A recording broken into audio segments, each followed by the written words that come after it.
You see, nothing is great until a life is changed. You do understand that. So you can have a good conference. You can't have a great conference. Great is only what they do with it after the conference. You can have a good book, but the book becomes great when it changes the life. And so many times we count our victories before we have victories. We count our victories because we just looked good when we walked across the stage. And everybody clapped and everybody was happy and we thought, oh my gosh, what a good conference. Everything escalates and gets better when the people get better. And if the people don't get better, it wasn't that good. And if the people don't change, if the people don't grow, and if the people just aren't reproducing, it never becomes great. See, leaders understand greatness begins with them and what they teach and inspire their people to be and do. But the result of greatness is in the proof of the people. It's in the people. So if you say, well, I'm a great leader, well, how many great leaders have you reproduced? So you're not a great leader because you have followers. You're a great leader because you've reproduced leaders. And so this is going to be a huge day. I'm promising you're going to fill pages of notes.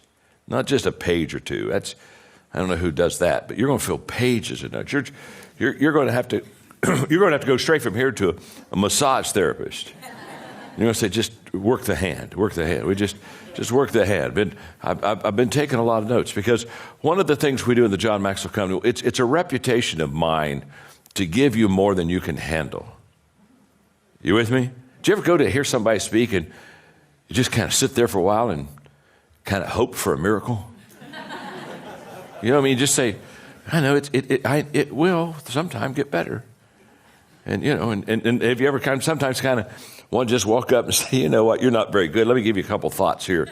Just say these, it'll help you. It'll take you to a new level, huh? Now, the reason I say that is we work very hard. You're here by invitation. I mean, we do these things quite a bit. We've got to pack this thing out many, many times. But we just said, no, we want the right people in the room. When we want the right people in the room because then it reproduces itself. So I've worked hard. I'm going to do the laws of growth. I'm curious, how many of you have the book, 15 Laws of Growth? Raise your hand. Oh, look at that. Yeah, that's good. That's really good. That's very good. You notice I didn't ask how many of you had read it? I'm delighted today to talk to you about some of the laws of leadership. And the first one I want to talk to you about is truly the first one I should talk to you about.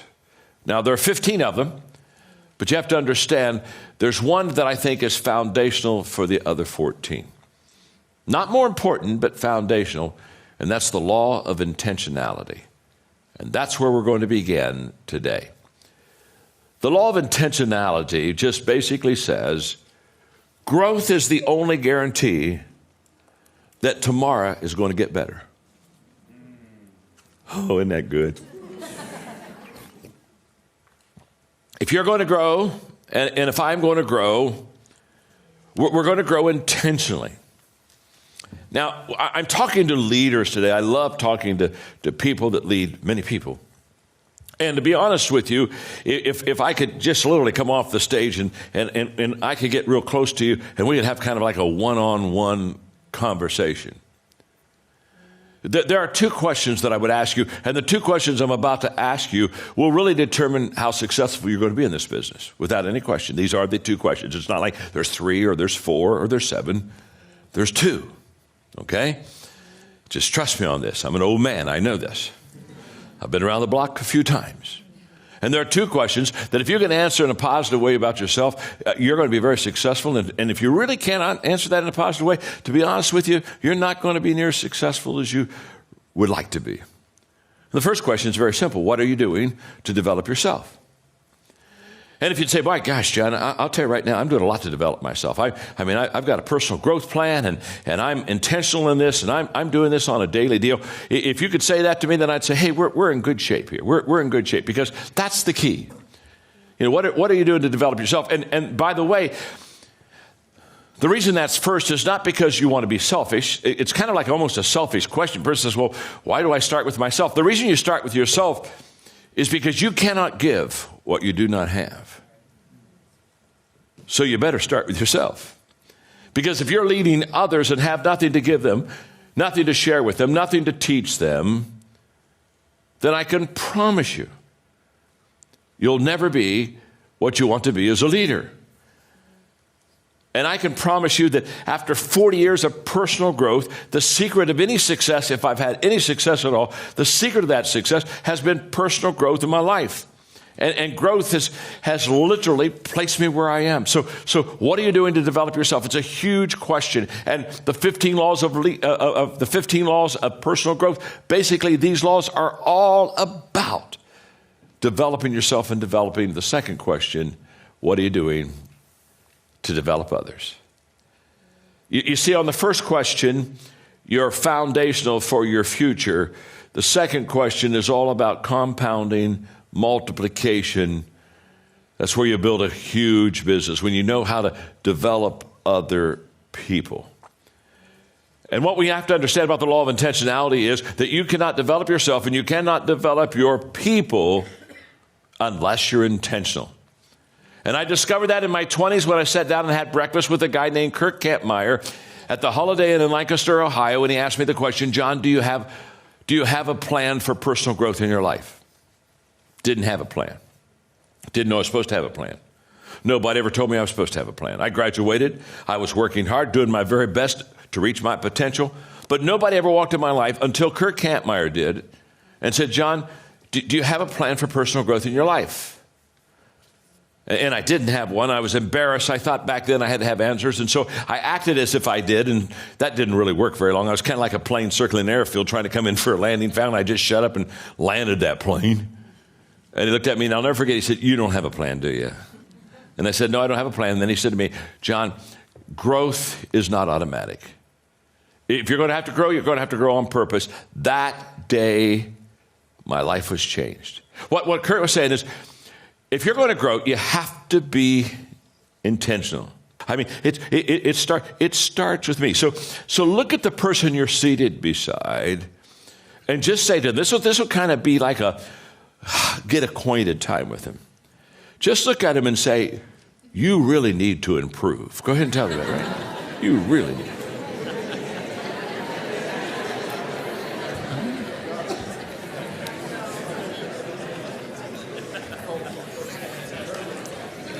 Now, wasn't that fun? Wasn't that fun? Isn't it fun just look at somebody and say, you know what, you really need to improve? Yeah, it just rolls naturally off the tongue. Now look right back at him and say, I need to improve. Now you said that with a lot less enthusiasm. I mean, did you hear that? I mean, when I said, tell the other person you need to improve, I mean, it was loud. You need to improve. Yeah, well, yeah. I need to improve. Yeah, I need to improve. Now, the problem is we have what I call growth gaps. The reason that we're not intentional in our growing is there are just some gaps that keep us from getting to where we need to go. And I'm going to give you about a half a dozen of them really quickly. The first one is the assumption gap. And the assumption gap just basically says, I assume that I'll grow automatically. You see, most people, they live by assumption.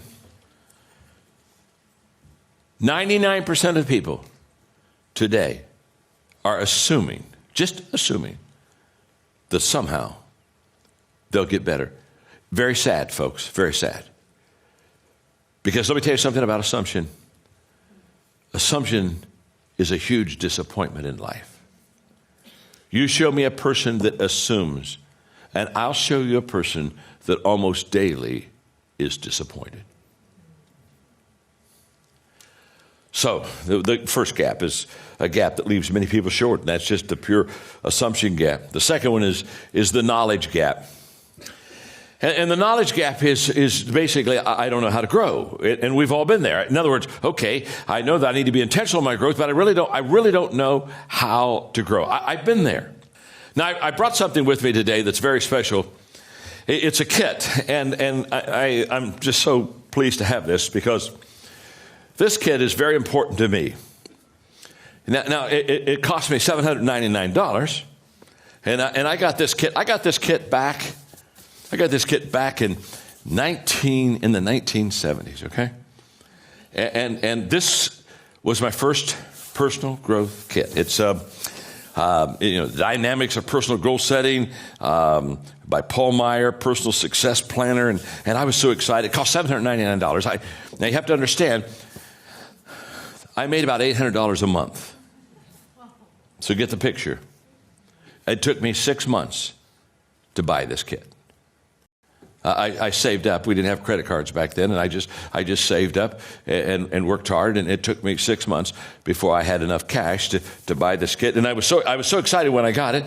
And I mean, I opened it all up, and this is just amazing. You'll just see some things here that just crack you up. It had, for some of you young people who've never seen this before,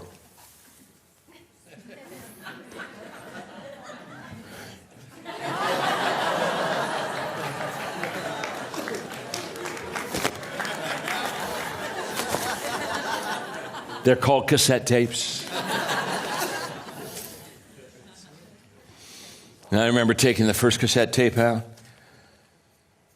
putting it on my little cassette player, opening this up. Oh my gosh, this was so wonderful. That wasn't. They had page by page plans. I go through the plans and listen to the tapes, and go through the plans, listen to the tape, go to the plans, listen to the tape. This was my first growth experience. And the ROI on this $799 kit,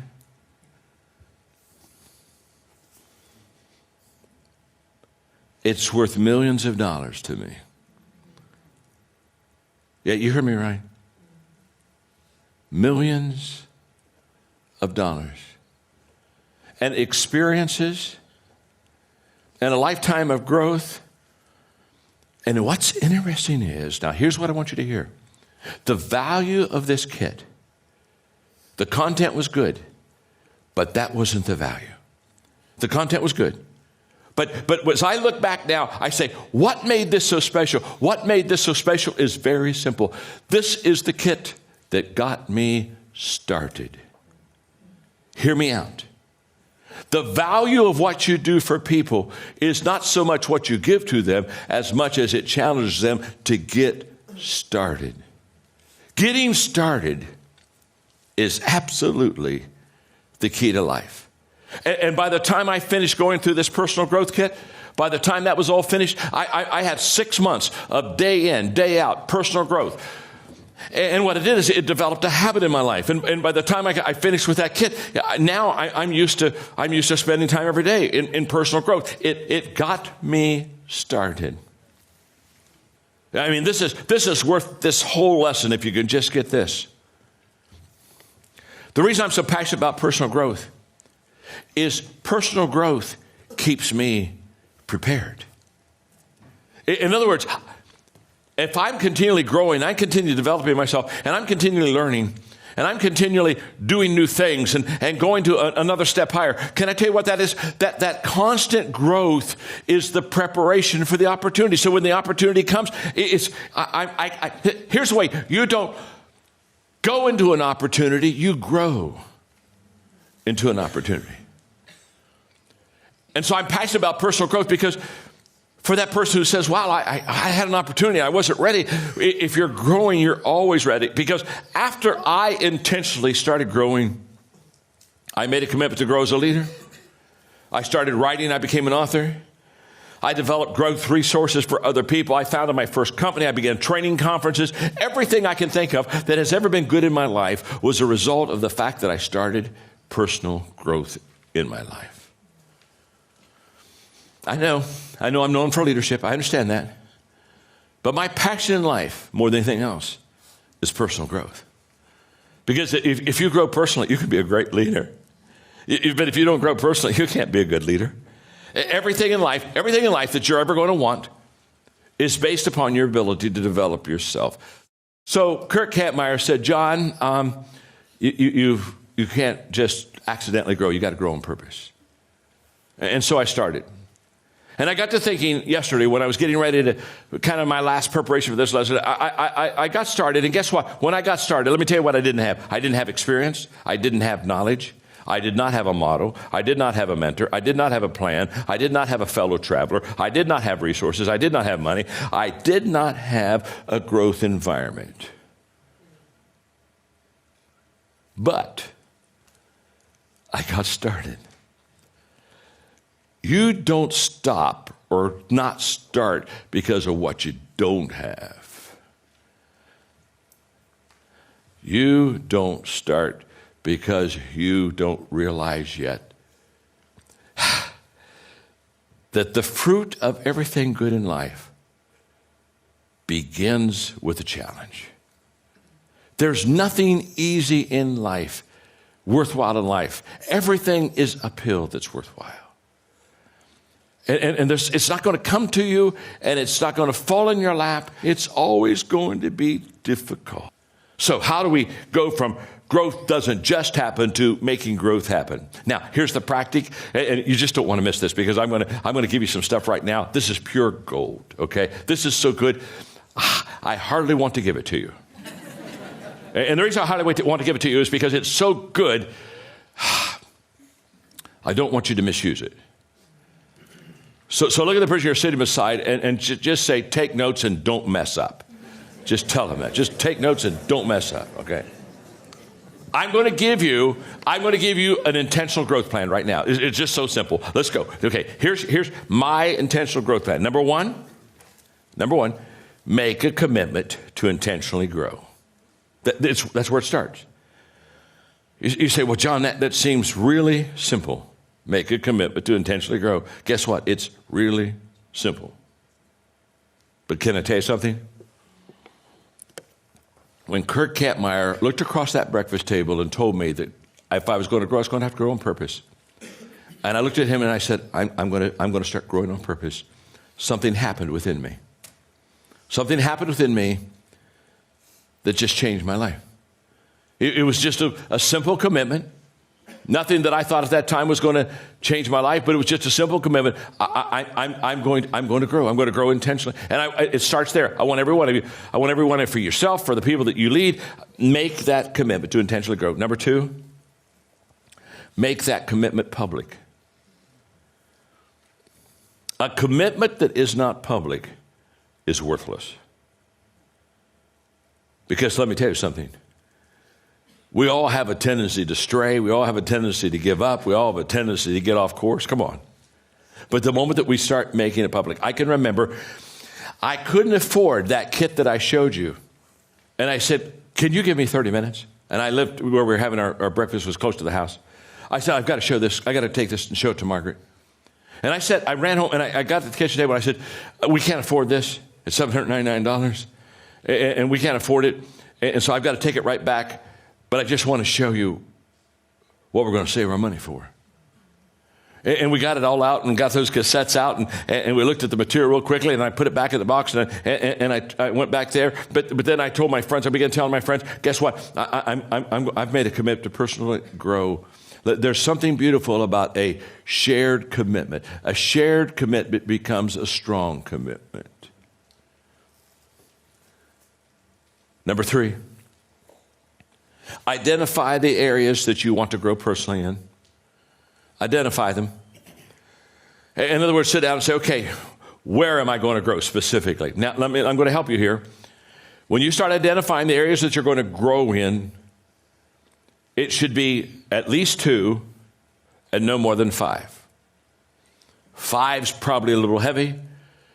But it has to be at least 2. You say, well, how about just focusing on 1? Let me tell you why. You want to grow in an area of choice and you want to grow in an area of skill. So that's 2. So when I'm talking about an area of choice, I'm talking about maybe your attitude. That's a choice, isn't it? So I want to grow in an area of choice. Maybe it's discipline. And I want to grow in an area of skill. So for me, I started off with attitude and speaking because I was speaking. I was a pastor. I want to be a better communicator. So I said, okay, speaking, that's a skill. I'm going to work on that. I'm going to work on my attitude. So identify what are the 2 areas at least that you're going to grow in. And then number 4, invest 1 hour a day in those 2 areas. Every day, including Sundays.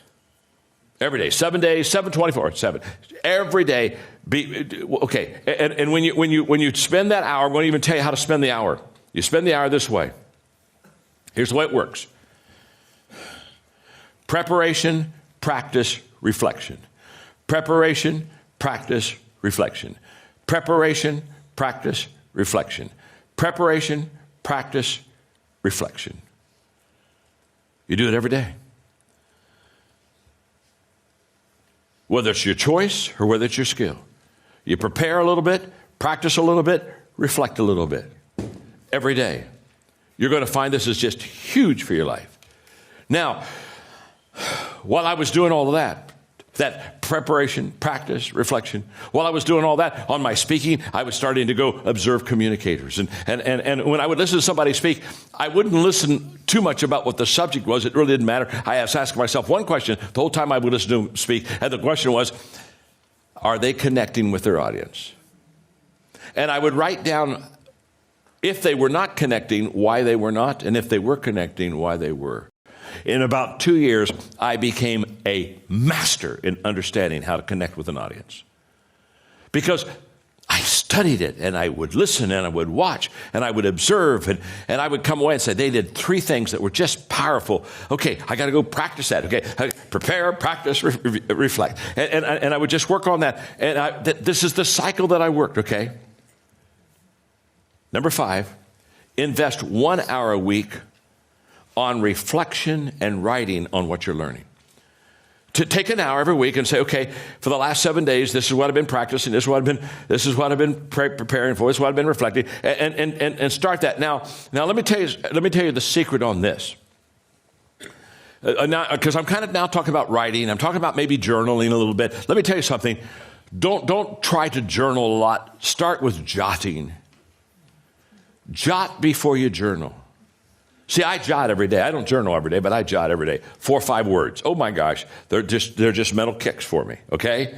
And then at the end of the week, you may have like 12 jots down. You with me? And you go get those jots, and you say, okay, now I'm going to spend 35 minutes. I'm going to start writing. What did that mean to me? Just jot and then journal.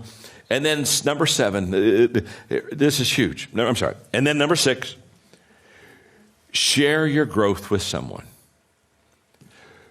Every week, find somebody that you can share your growth with. And let me tell you how this works. You sit down with, I want to tell you what I'm learning. I want to tell you how I'm growing. Now, here's how this works. This is beautiful. When you share your growth with someone, if they're happy, do it the next week. You with me? Oh, okay. Well, let me share. Can I share with you now? See, so if they're happy, keep sharing. If they're not happy, start moving. Don't ever spend time with people that aren't thrilled with your progress. The friends I dropped in my early years,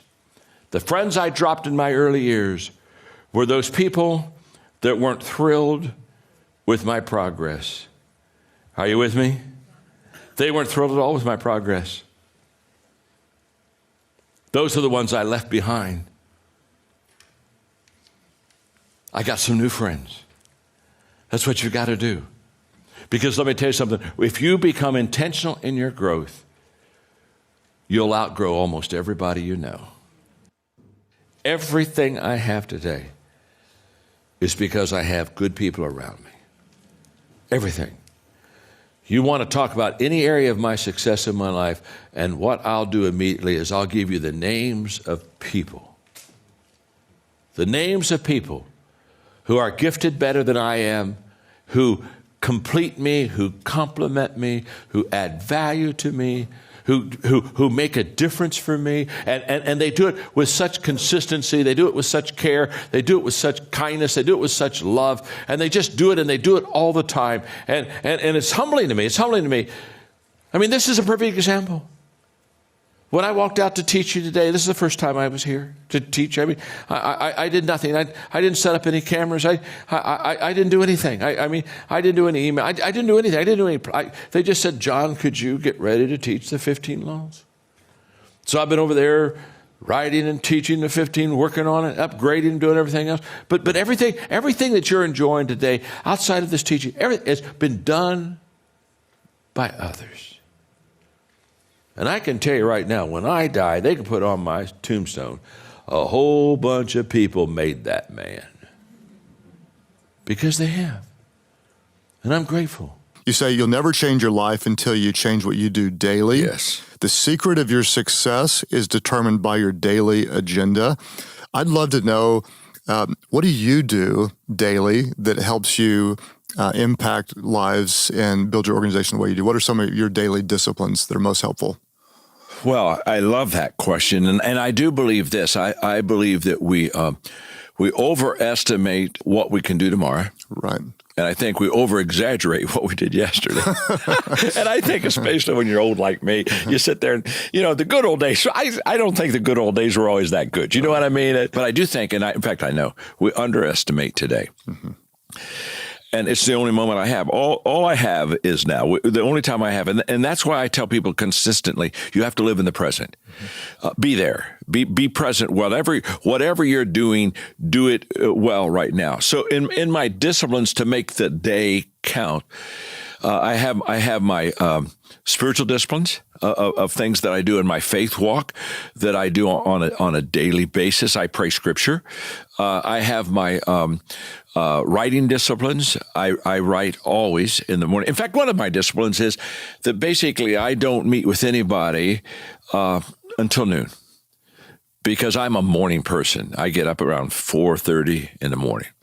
And from 4:30 till about 10:30, 11, I am cooking. I mean, that's when I think best. That's when I write best. And I learned a long time ago, now you may be a night person, so you might flip that. But whenever you're at your best mentally, physically, that's when you ought to be doing your most important things and making that really count right then. But who was it? I think Joe Frazier, the boxing champion, said that when you get into the ring, it shows up if you practiced or not, and if you worked out. And what we do in secret will be revealed in public, right. And it's only a matter of time. And one other quick thought on this is I think that consistency is such an incredible asset to people that is totally underappreciated. Because consistency compounds. I'm 73, and I can tell you right now, the consistency of my life now is bringing fruit to my life that I'm surprised, and I think, how is this happening? But it's because of this continual day in, day out, teaching leadership to so many people. And after a while, all of a sudden, this return comes back that I would have never anticipated. So today, which we say is just today, doesn't seem so great. Several todays consistently done with the right reasons and the right priorities. One day shows up and, hey, today, Sunday becomes what a day. Right. It comes, oh my gosh, what a day we've got here. Well, that day out there that we graduate from college or we get the promotion, that, when somebody graduates from college, everybody's congratulating them. Well, they didn't become successful when they got their diploma. They became successful when they enrolled in college and when they studied for the test and when they went to class. I mean, right.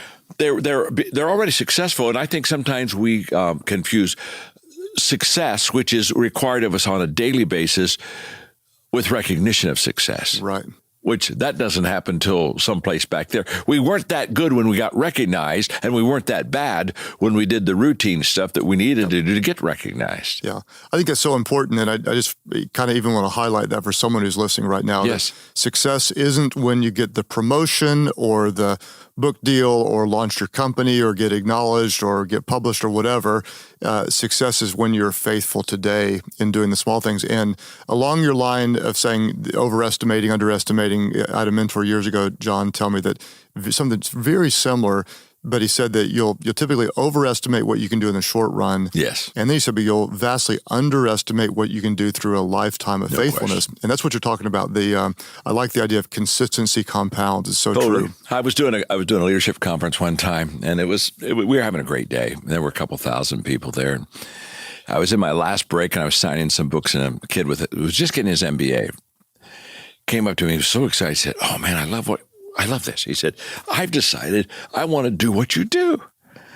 And I said, "Well, that's great." I said, I have a question for you. He said, "What's that?" He's so eager. I said, "Would you like to do what I did?" Right. So you can do what I do. Uh-huh. See, the issue is not I want to do what you do. Everybody wants to do what somebody that's doing something really amazing does. I tell them, forget I want to do what you do and go to, well, am I willing to did what you did? You got to get in the did world before you can get into the do world. Yep. And so we had a nice conversation, but I think so many times we see the success of somebody and we kind of gravitate like, oh, I want to do that, not realizing there was a whole process of daily disciplines that got them there. And without those, they would have never had that day. Yeah. Yeah, I can imagine somebody listening now, just they're in the didding part. Yeah, they're in the did. You got to did so you can do. Yeah, and I tell them if they don't do the did, they're in deep doo-doo. I would like to talk to you a minute with Maxwell today on developing yourself, growing yourself. Because really what I am is I'm in the people development business. Pretty much I walk into people's life, find out where they are, and then through serving and adding value to them, hopefully help them get better. That's what I do. I'm glad you're with me on A Minute with Maxwell, because in about a minute, I can give you a thought or two that would help you to develop yourself, because I think most people would like to get better. In fact, if you really don't want to get better, you can just turn Minute with Maxwell off, because this is what Minute with Maxwell is all about, helping you get better. What we have to understand about developing ourselves and getting better is that it doesn't take brilliance, and it doesn't take a lot of time, and it doesn't even take a lot of effort, but it must be intentional. That's the word I want to implant in your mind for a moment. The fact that you don't get better automatically, you only get better because you intentionally make a decision to get better.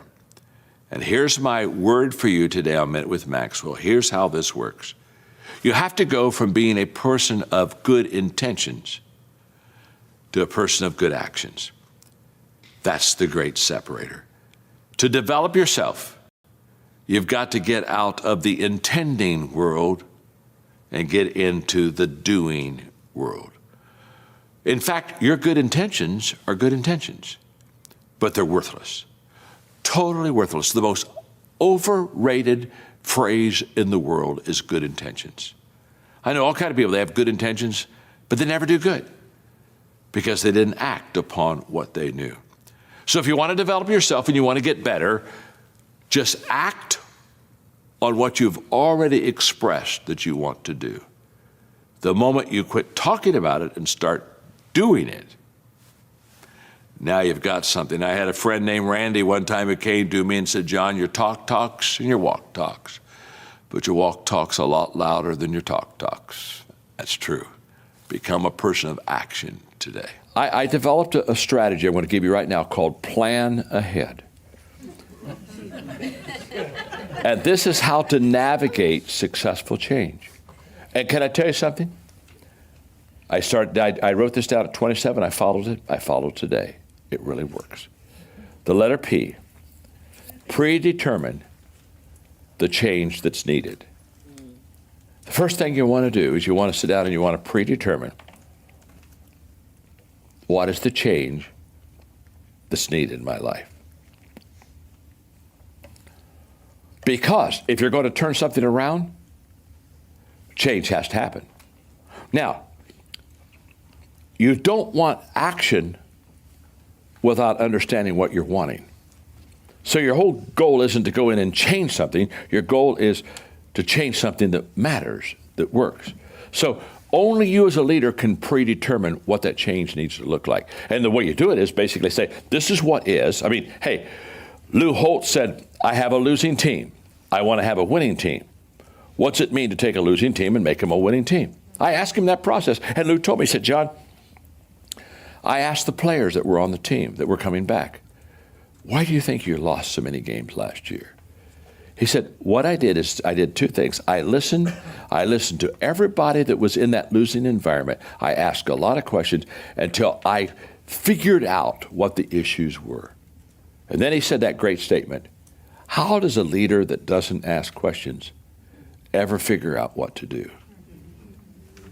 I love that.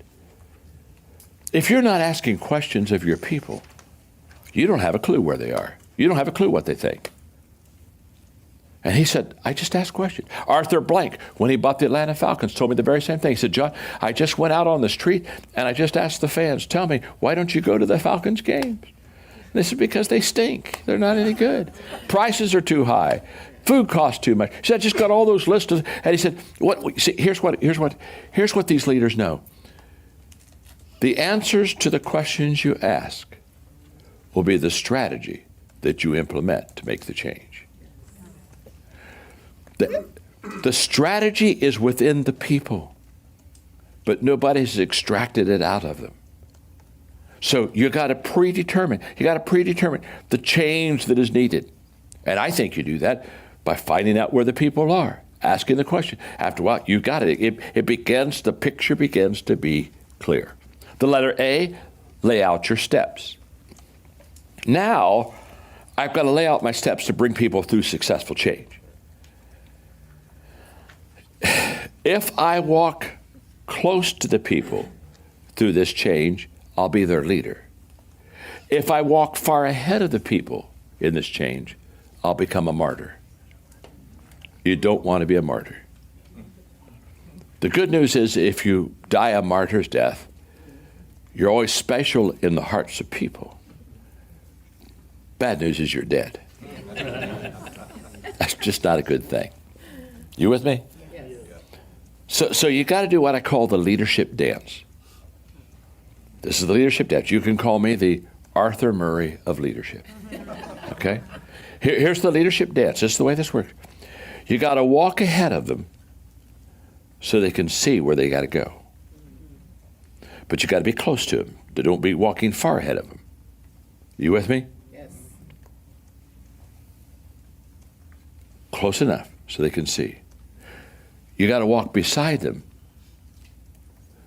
so they can participate with you in the journey, so that you can listen and you can interact and you can take this journey together. They're in the seat beside you. And you got to walk behind them so that you watch the people that you empower. And the leadership dance is doing all three of those things at the same time. You walk ahead as an example. You walk beside as a friend. You walk behind as a leader that empowers. And once you can do those three things and mix it up with the people, you're laying out your steps very well. The letter A is adjust your priorities. Very simple. Whenever you're going through change, there's no such thing as a pre-game plan that you actualize out completely. Let me tell you the difference between a manager and a leader. A manager is a person who took plan A and won't get off of it because he doesn't want it to change on him. He's got the plan out. He's got the strategy out. Don't mess with it. This is the strategy. Here, stay right here. Let me tell you, a leader. A leader starts plan A because he knows you have to have a plan. But he, at any moment, is ready to change to plan B because he's found out a better way. If you think you get the answers on the front end, you've not led very much. Your answers come in the leadership itself, not in the front end. That's why plan A never ends up plan A. It's plan B or plan C. Why? Because you adjust and you hear and you listen and you, hey, by the way, you seize that opportunity. Remember, the great coaches are great because they make halftime adjustments. That pre-game plan at halftime has to be revisited. And you have to say, okay, what works? What doesn't work? And the changes you make have to be critical changes, not cosmetic changes. Remember this, cosmetic changes are easy to accept and implement. So people like cosmetic changes. They change the color. They change the number a little bit. And they just love that kind of stuff. It always kind of bugs me a little bit because I sit there and say, and, where are you going with it? Where are you going? Outside, they like gray better than black. Okay. What else are we going to do? Okay. And so you want to make critical changes. You don't want to make cosmetic changes. And understand this. As you make these changes, there's always an answer. Don't ever get into that scarcity mindset as a leader that if I go this path, there's no answer down to this path. There's always an answer. And there's usually more than one answer. That's why leadership is such a great art. Leadership is such a great art because you begin to understand that as you lead them, as you journey, you give them the best leadership. And that's why trust is essential in the people with you. That's why trust is essential, so that you can make these changes as you go to get them there. Okay. And the next one is notify your key personnel. Sit down when you're going through changes, and there are two kinds of key people you need to notify. You need to notify your influencers. These are the people that they better say yes because you're not going to get it done without their yes. Their approval is essential. Are you with me? So you got to notify up front the influencers, and you got to notify up front the implementers. They're the ones that are going to make the dream come true. So you got to get the permission of the influencers for the plan to fly, but then you got to get your implementers because they're going to work the plan. So you notify key personnel. Then you allow time for acceptance. Now you sit down with your key people and you allow them to have time to accept where you're going. Now, this is where leadership art is at its highest form, because your only intuition and timing are a result of a leadership gift, or they're a result of giftedness. Whatever you're gifted in, you understand timing and intuition. If you're not gifted in it, you don't have timing or intuition going for you at all.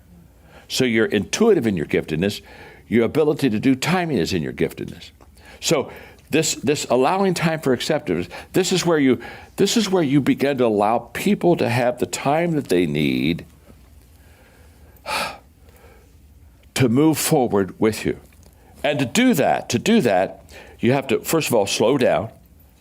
And when I say slow down, this is something I've always had a problem with. I'm dealing with one of my weaknesses now. I don't slow down well. When I see it, I'm gone. And then I realize, I got to take people with me. So I come back to get you. But when I come back to get you, it's like, are you ready? And if I come back to get you and you're not ready, I got you.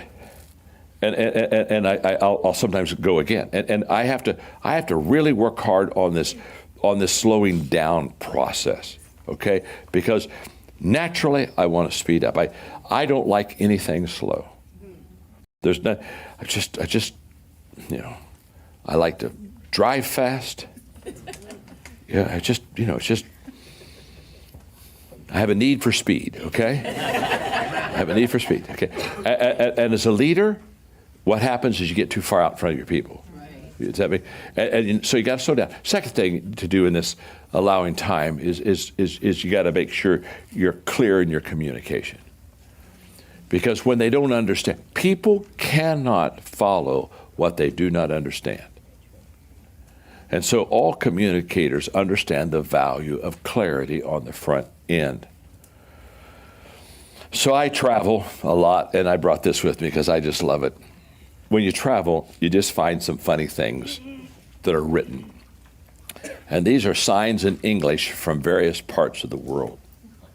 For example, a dry cleaners in Bangkok. I love this. Drop your trousers here for the very best results. So a bunch of people in front of that dry cleaners mooning the rest of the people.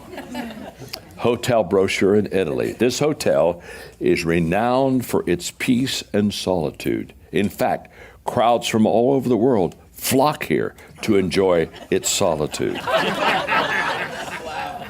This is from a Tokyo hotel. It is forbidden to steal hotel towels. please. If you're not a person to do such a thing, then please do not read this. In Bucharest hotel lobby, the lift is being fixed for the next day. During that time, we regret that you will be unbearable. Hotel in Athens, visitors are expected to complain at the office between the hours of 9 and 11 o'clock daily. Is it complaining time yet? Is it? In a Rome laundry, ladies, leave your clothes here and spend the afternoon having a good time. Outside a Hong Kong tailor shop, ladies may have a fit upstairs. In a Rhodes tailor shop, order your summer suits. Because it's a big rush, we will execute customers in strict rotation. Bang! Next. In Copenhagen, an airline ticket office, we take your bags and send them in all directions. It's our gift. We'll just send them anywhere they are possibly. Make your communication clear. Head into action. The H is head into action. Get going. Just start going.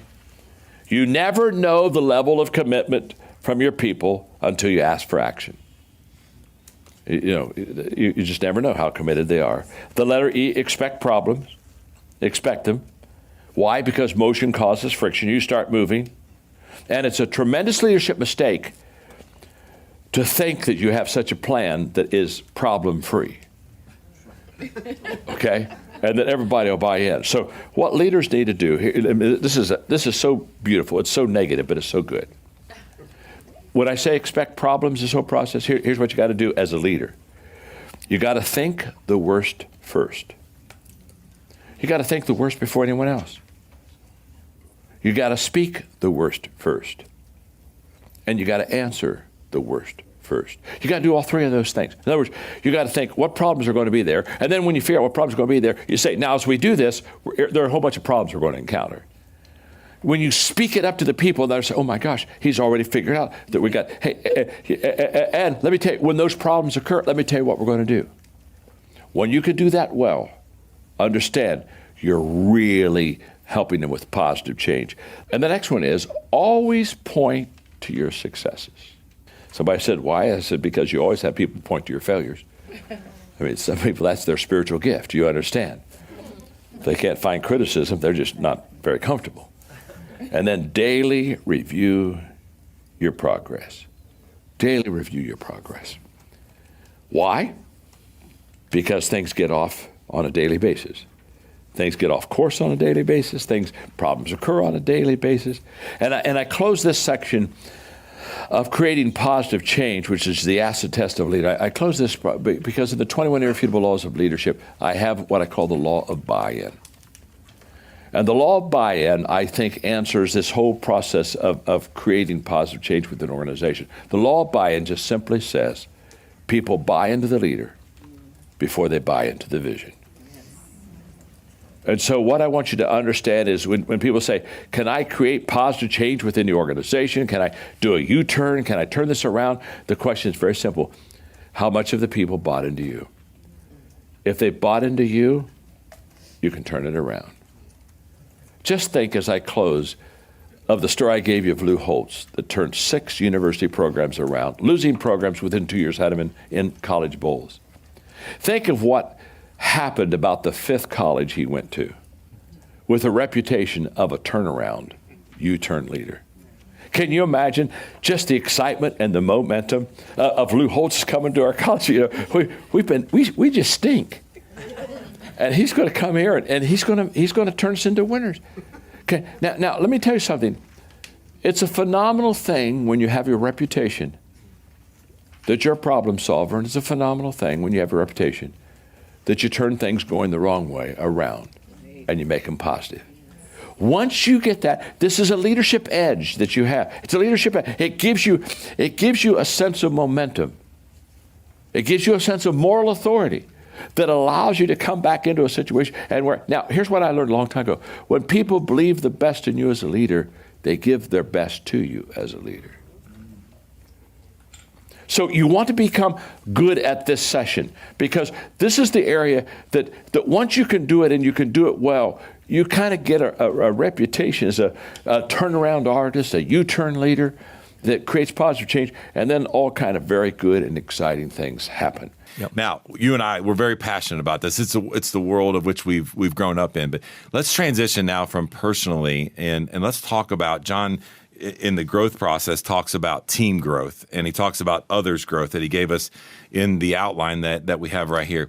Talk a little bit about, as a leader, when it comes to leading our team and our organization, the things that you really focus on from a growth standpoint, making sure that we are growing as an organization and we're not staying stagnant. Yeah. Back in December, we were diligently setting our budgets and our business plan objectives in place for here 2022, and here we are. Yeah. I mean, we're focusing this. And so I'm thinking back right now to a conversation I had with one of our P&L owners, and we're talking through his vehicle of how he is planning for this year, for 2022. There was no comparative analysis on his budget at this particular phase in the budgeting. And I asked him, I said, hey, how did we do in this in this line last year? Well, I'm not sure, but I can get that answer for you, Mark. Well, we're growing, we're projecting 28% revenue in this particular solutions group. How much of your cost are you going to absorb? Is that good revenue or is it bad revenue? Right. What did we do last year according to revenue? Well, I'm not sure. Let me check.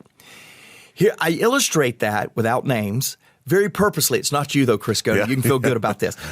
I illustrate this for this reason right here to answer this question. I believe the greatest way to measure your business, now this is going to freak some of you out, is based on growth, not on goals. Because I want to say this because it's really important. I believe hitting a small goal is worse than missing a big goal. Now, we may unpack that if we have time, because I have worked alongside people that did not agree with me. Said it was an integrity issue. Well, and I've been frustrated with you in the past, if we're just being candid, when you come in and challenge us. And yeah, it's absolutely. And we'll come back to that, because I want to stay on this point of how do we manage our business in the John Maxwell Enterprise. And from day one of me running this organization 11 years ago, it's been on comparative analysis. Comparative analysis, here's what I mean.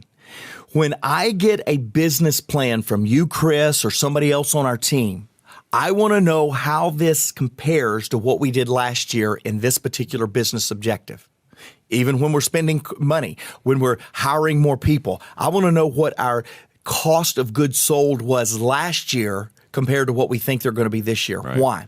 Because it creates one of our values. This is why we're so passionate about this. This is why I have the book right here for you. I'm going to talk about that in a minute. It's because I believe with the value of growth, we should always be focused on growth. And John teaches goals will take care of themselves. Yeah. Again, I'm not minimizing those of us that have to work to set goals and be goal-minded. But we have learned, and we grew, me and you, our leadership team grew our company from the day I took over as CEO till last year. We grew 783%. That's a big number. That's a big goal. We did that by focusing on growth. We focus on growth by comparative analysis to the same period last year, the same concept last year, the same business line. So on any budget, I look at the budget and I want to know, is there a number compared to budget? Is there a number compared to performance last year? And is there a percentage of growth from last year to this year, or a decrease of spending this year compared to last year? It's all on comparative analysis. Now, I want to move on to point number 2, which, by the way, we're not going to cover all 4. Jake doesn't let us cover all the content once we're in here together. But I love this, because I think you have to then communicate the priority of this to the organization. You know, the last question that you just reviewed for us that John talked about is, how many people then are they equipping? Mm-hmm. So in this conversation, you're my leader. So your question to me is, Chris, how many people are you equipping in order to help us accomplish this mission, this vision we're after? You said this statement. I want to share this with our audience. In one of our leadership team meetings, you came in and you didn't even say hello. You didn't even say, hey, how's everybody's weekend? Whatever. You came in and you said, all right, here we go. you couldn't be here today. Who's sitting in your seat? Wow. Yep. And all of us were like, don't pick on me. And you were just like, go, who is it? Chris, who is it? Right. And so Becky, who is it? Whatever. And I was like, man, like that. Yeah, that's so good. If we were doing this in a way that we should be doing it as leaders of organization, we would have it right there. But what you were doing was you were implementing and living out this, hey, I'm going to communicate. This is a top priority for all of our people. So talk about that. Talk about the desire that you have as a CEO of the enterprise to make sure that your people and that you are continually emphasizing and communicating the power, and not only the power, but the need, because it's so critical to be developing and equipping your people. Well, it's so funny because our podcast family is going to think that I'm just this cutthroat, going to kill everybody, cut everybody out, fire everybody kind of leader. I don't think I'm like that, but No, maybe you're I not. need I need to go check, because let me tell you not. why I say that though, Chris. A week ago today, I'm in a meeting with two of our leaders. You were not even in the meeting. And I said, guys, who's your replacement? And they looked at me like, what? And I said, oh, by the way, if something happens to me, who's my replacement? What are y'all going to do if something happens to me? Yeah. Now, that's kind of fatalistic, right? And it's so funny that you just reminded me, I'd forgotten about that. You reminded me of a meeting several months ago where I challenged every leader. First thing I came into the meeting was, hey, who's your replacement? What are you going to do? And then I just had that same conversation a week ago. I think, and I justify it with this, the law of the bench. Every leader is prepared. Surprises don't prepare leaders, it reveals leaders. I use all of these illustrations, and that was certainly my point 7 days ago with these leaders. Guys, who are you training for the unexpected? Who is your law of the bench? And I began to articulate to them what I may not have articulated in this leadership meeting that you're referencing. I believe it's the responsibility of every leader to know his players and to strengthen the bench of players on the team. That's not anything earth-shattering or great revealing, I'm sure, to our podcast audience. What's revealing to me when you ask this question today is I told both of those leaders last week who I would replace them with if something happened to them.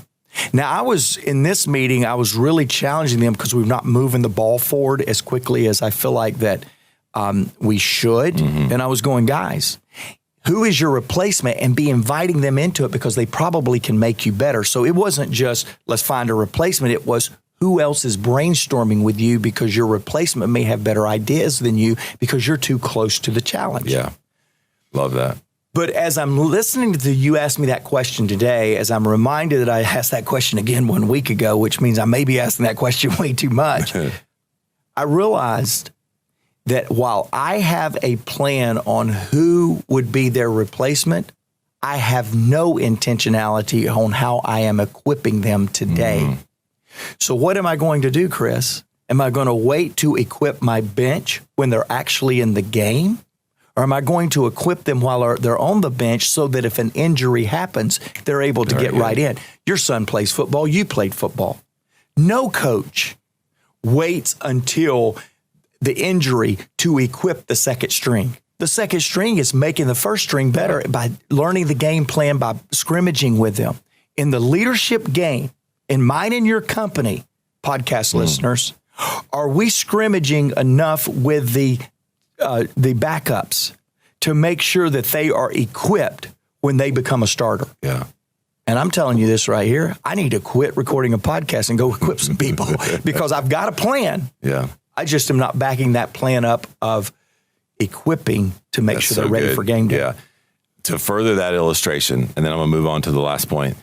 You look at, now we're biased. We're in the South, so we're big SEC fans. When you look at the level of schools at the highest level in the SEC, the reason they're successful is they have a bench that is ready to step in at any point in time. Yep. Injury, draft, next man up. And they talk about that. So do we run our teams like that? Do we run our companies like that? You and I are sitting there shaking our head no together. And but I was doing that just for our viewers, not for our podcast listeners. I didn't want the podcast listeners to know. Yeah. And so I love this, right? You got to be communicating this because it has to be a priority, not only to you as a leader. You got to, I'm not going to cover point 4, but John lays out an incredible model. Yeah. And the first one he talks about is model it. So leaders, before you go communicating this, You need to be modeling it so that then your people understand what that looks like. And that's the first step of the 5 M's that John gives us. The truly born leader will always emerge, but to stay on top, natural leadership characteristics must be developed. So the question is this: how do we develop our leadership qualities and characteristics and our leadership skills?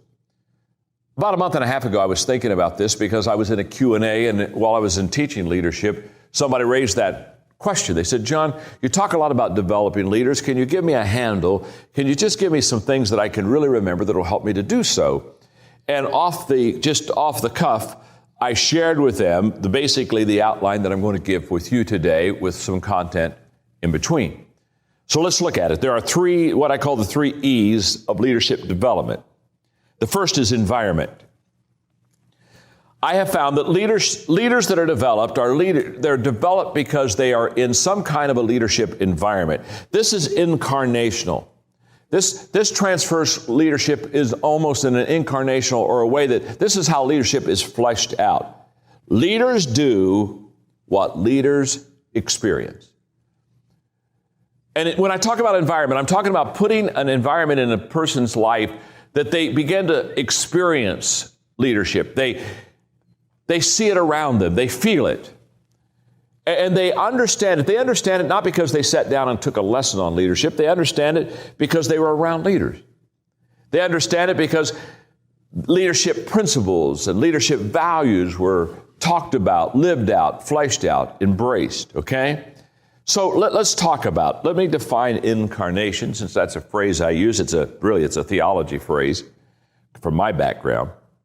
But when incarnation is really connecting abstract ideas to human characteristics. In other words, it's taking something that is subjective or an abstract idea and fleshing it out until you can see it visualized in the life of a person or the characteristics of a person's behavior. And what I'm saying here is that leadership is more caught than taught. That's what the leadership environment is all about. Creating an environment where they catch leadership. Now, I grew up in a leadership environment.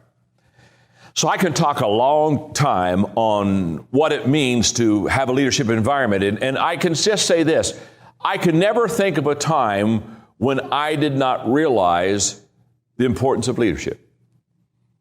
I didn't have to have anybody sit down and say, John, it's really important for you to learn how to lead. It's very important for you to learn leadership characteristics. I saw them in my family. I watched them fleshed out around me. You need to develop a leadership environment until leadership is not something that is extraordinary and exceptional, but leadership is something that everybody does. Because really, leadership properly understood, everybody can influence and everybody can lead within an organization.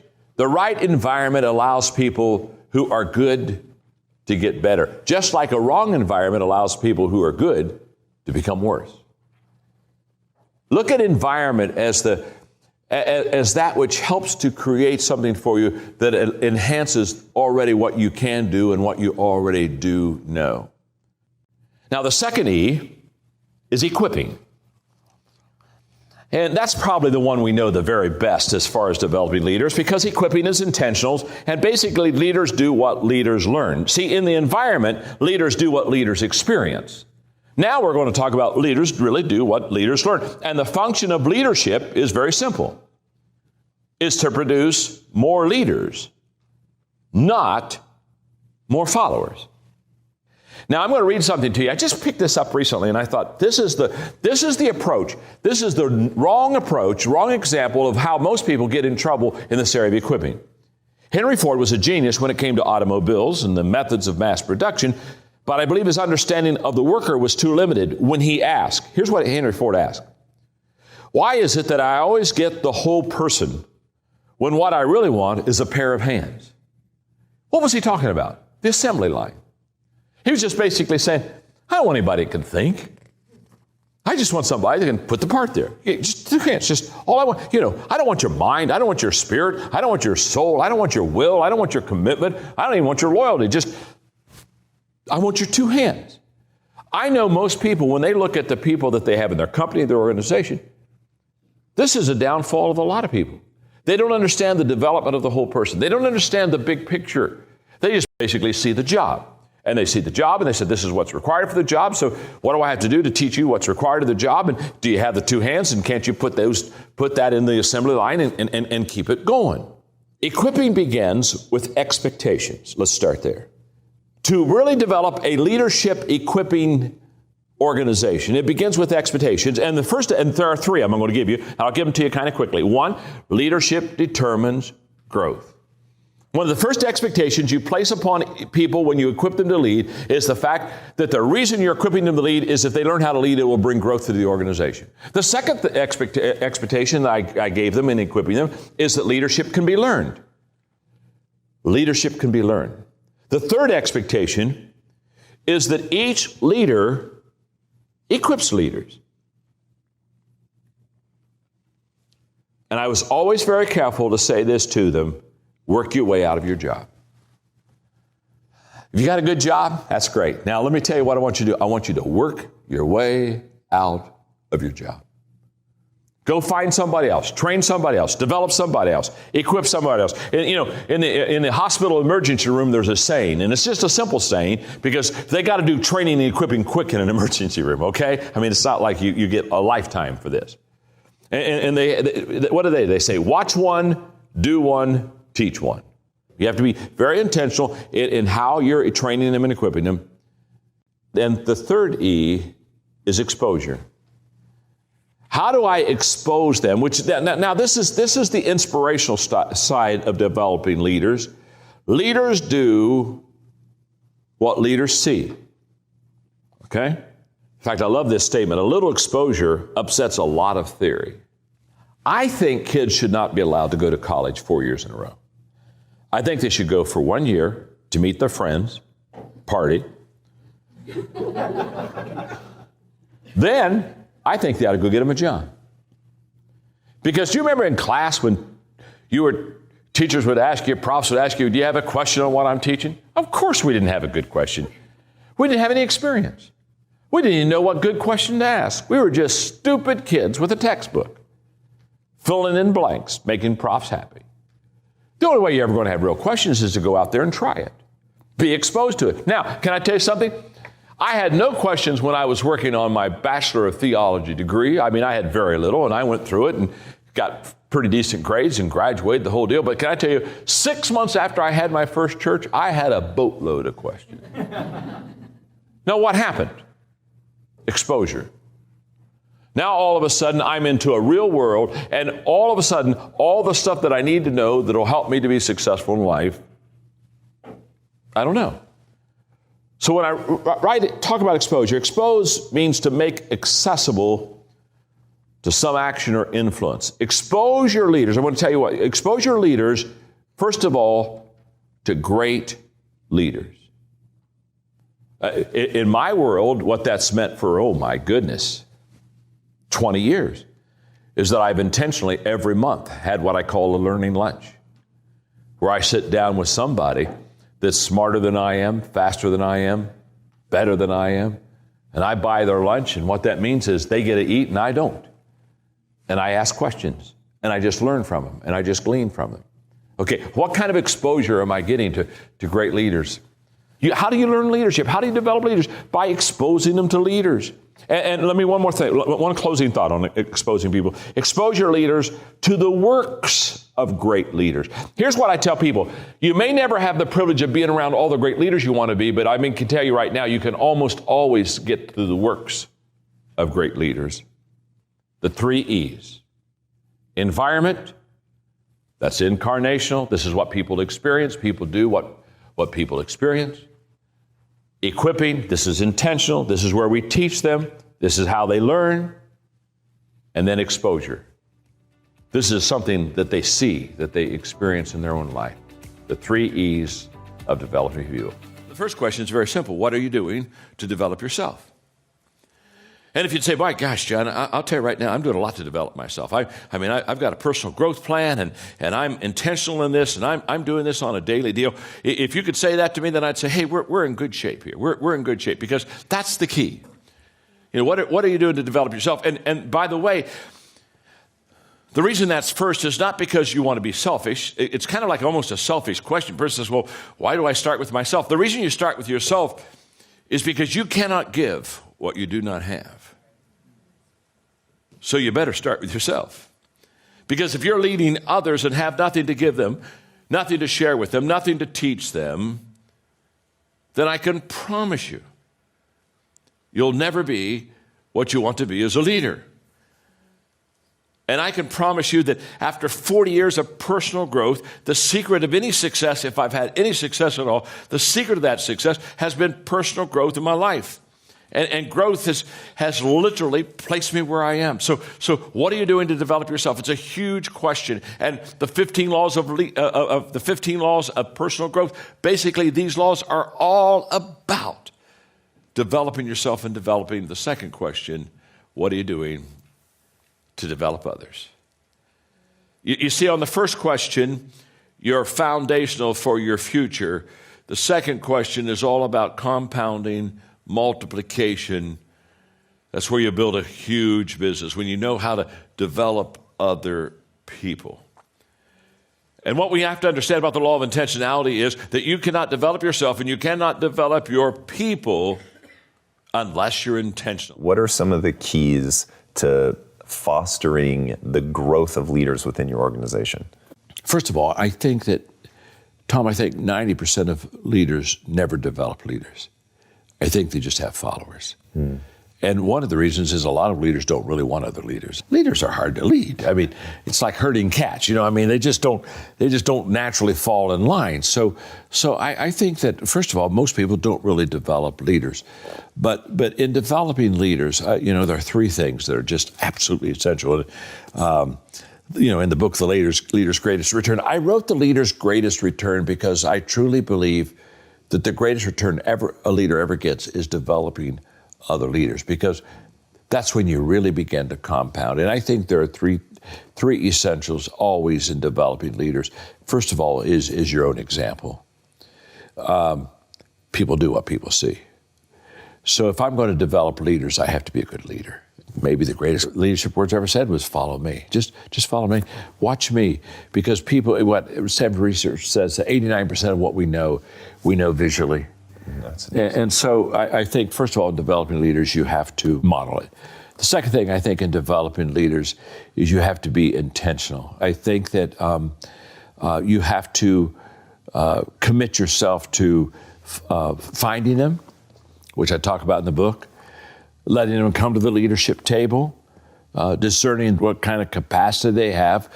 And then I think you have to intentionally have a program of development for them. I think you have to have a process. I think of all the money we spend in companies in marketing and in advertising. And I was speaking one time, this was several years ago, for AT&T. And when I was introduced to their maybe top 300 leaders, I was going to spend an afternoon with them. The guy said something very interesting. He said to them, you're our most appreciable asset. And of course, that's a wonderful statement there. Everybody loves that. And I came up behind him and I said, it's true and it's not true. I said, you're really only an appreciable asset if somebody intentionally develops you and you intentionally develop yourself. We don't automatically get better. And this is a big miss. I think that we think, well, if I just automatically go to work or if I automatically do my job, that I'll just grow. And I had a mentor when I was in my 20s just say, John, growth is not automatic. Getting older is automatic, but getting better isn't. And there's a world of difference. So I think that you have to be an example, and I think you have to be incredibly intentional in saying, okay, I'm going to have a leadership culture. I'm going to develop leaders. And the third thing I think that is just overlooked consistently in developing leaders is that you've got to empower them. You have got to let them run the ball.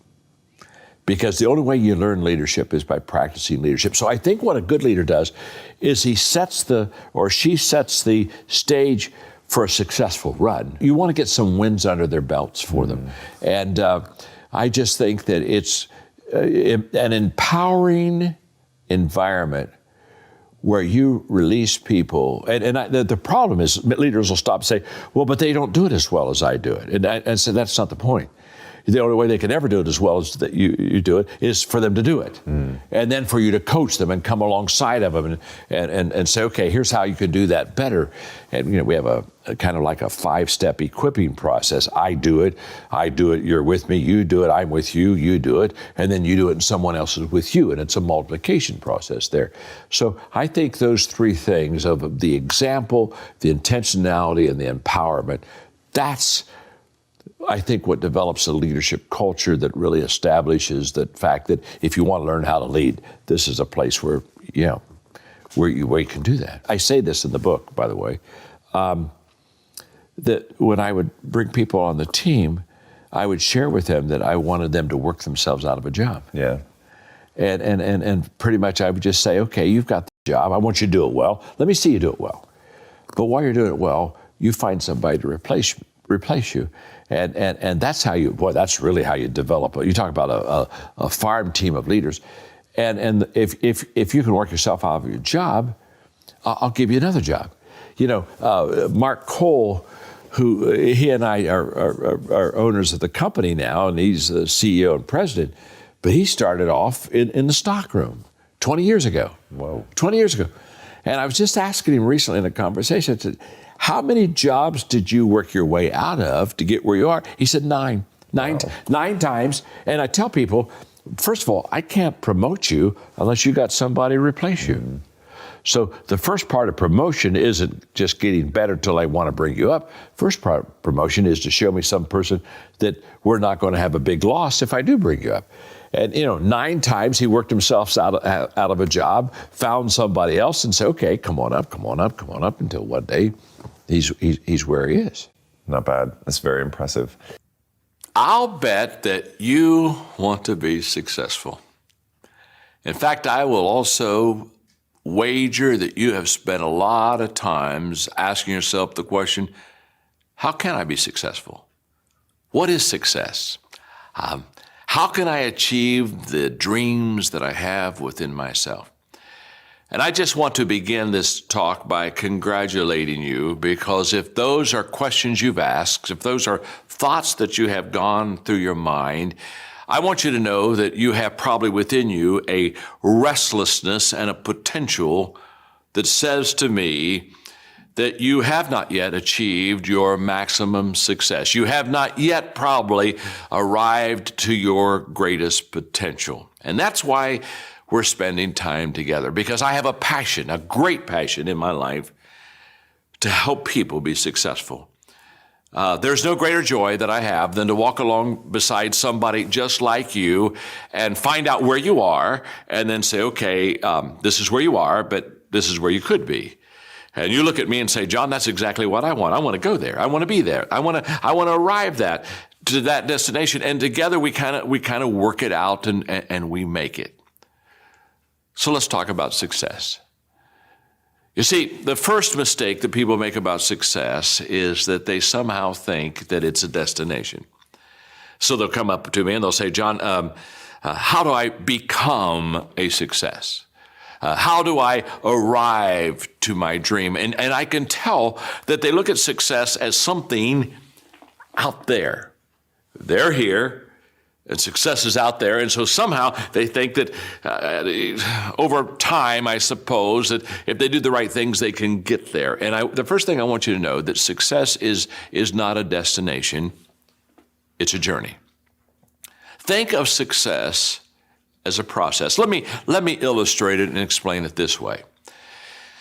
If you go to college, you work hard, and in 4 or 5 years, depending on what kind of degree you're working on, and in today's society, sometimes 6 or 7 years, but eventually comes the day of graduation, and you're all excited, and your family is there, and your friends are there, and you're there with your classmates, and you got your cap and your gown, and you know that there's going to be a time in that ceremony where you're going to walk across stage, and the president, provost, somebody's going to shake your hand, hand you a diploma, congratulate you, and you're going to get off the other side. They're going to have presents waiting for you, and they'll be taking pictures, and everybody will be shaking your hand, say, congratulations today, you become a success, you're a college graduate. Now, my friend, you did not become a success the day that you got your diploma.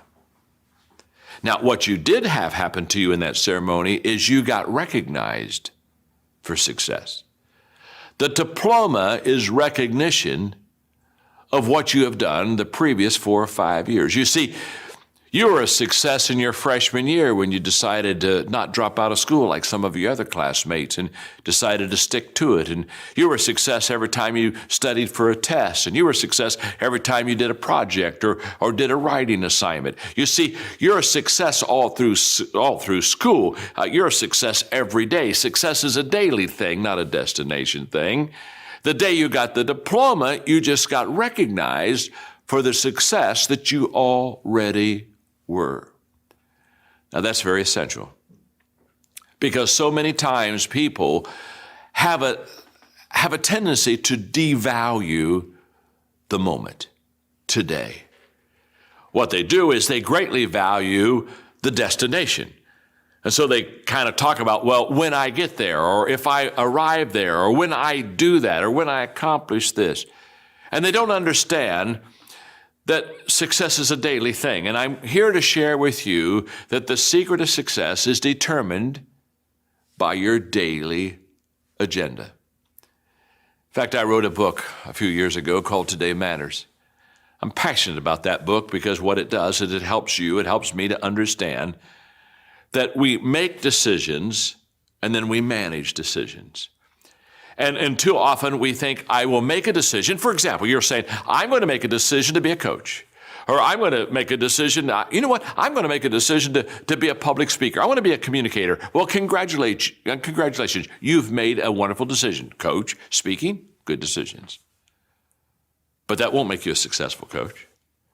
That won't make you a successful communicator. It's not the decision that makes you. You've got to make the decision by managing it, and you manage the decision on a daily basis. In other words, what you want to be tomorrow, you've got to do today. You visualize tomorrow. That gives you hope, and that's your motivation, and that's your dream. Nothing wrong with that. You visualize tomorrow, but you value today. What's that mean? That means that what I do every day is either getting me closer to that vision, that dream, that goal, or it's really driving me farther away from it. You see, every day we are either repairing or we're preparing. You see, if I messed up yesterday, guess what I get to do today? Fix yesterday. In other words, if I didn't do the right thing yesterday, what I got to do today is I've got to repair. I've got to go back, make amends, backtrack, put the car in reverse, put my life in reverse. I've got to go back there. I've got to repair. Now, every day I spend repairing, I'm not spending preparing. Well, you see, we repair when we fail to manage the decisions that we've made. We prepare when we, on a daily basis, manage the decisions that we've made. So your footprints to success are really footprints of success. Because every step that is made and taken based upon the goals that you have for your life, and you're managing those goals correctly, every step is the progressive realization of success in your life. And by the way, you'll get the diploma, you'll get the certificate, but when you get that, you didn't arrive. It just is another step in preparing you to reach your potential. Each one of us should live our life as if we'll never learn everything we need to learn. We'll never be able to accomplish everything we wanted to accomplish. We won't be able to experience everything we wanted to experience. We should live our life every day hungry, understanding that we are to live until we die. You see, I think success can't be summarized in a flippant degree or program or diploma or arrival. I think today, if you are learning to coach, if you are learning to speak, if you're doing the things that are essential to the decisions and you're managing those decisions well, can I say something to you? Congratulations, you are already a success. Now, guess what? over time, it shows up. You've heard the expression. You maybe have even said it yourself. You've heard the expression, I'm sure.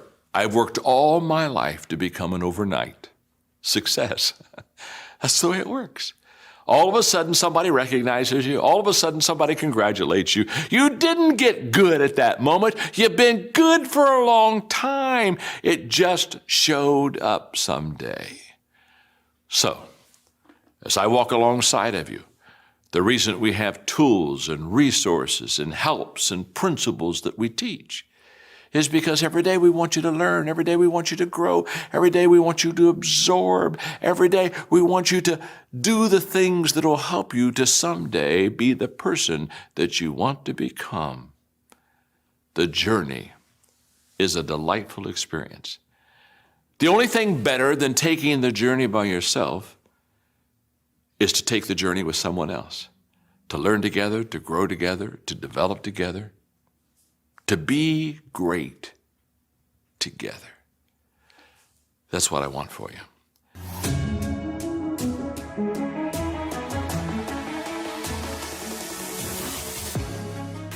Welcome to the Maxwell Leadership Executive Podcast, where our goal is to help you increase your reputation as a leader, increase your ability to influence others, and increase your ability to fully engage your team to deliver remarkable results.